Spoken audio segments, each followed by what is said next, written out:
मागच्या वर्षी सुनीता विल्यम्स आणि तिचा सहकारी विल मोर हे फक्त 8 दिवसासाठी अंतराळात गेले होते. पण जेव्हा पृथ्वीवर परत यायची वेळ झाली तेव्हा त्यांना नासाकडून सांगण्यात आलं की त्यांचा अंतराळातला मुक्काम काही काळासाठी वाढणार आहे. एक दिवस, एक आठवडा, एक महिना त्यांचा मुक्काम वाढतच चालला होता. दोघांनाही कळत नव्हतं की आपल्यासोबत नक्की काय होणार आहे.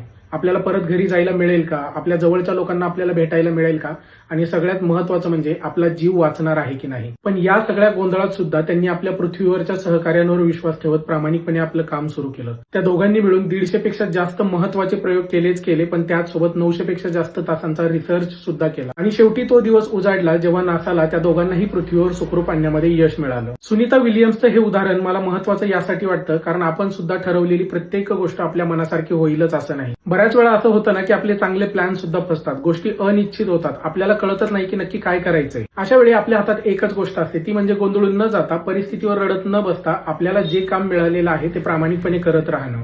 उगाच स्वतःवर आणि आजूबाजूच्या लोकांवर चिडचिड न करता, निराश न, स्वतःवरचा विश्वास कायम ठेवत जेव्हा आपण एक एक पाऊल पुढे टाकायला लागतो तेव्हा रस्ता आपोआप दिसायला सुरुवात. त्यामुळे प्रत्येक प्रश्नाची उत्तरं लगेच मिळतील अशी अपेक्षा न करता स्वतःला थोडा वेळ द्यायला शिका. तुमचे सगळे प्रश्न, सगळ्या अडचणी नक्की सुटतील. हा रील जर तुम्हाला आवडला असेल तर जास्तीत जास्त लोकांपर्यंत शेअर करायला विसरू नका. धन्यवाद.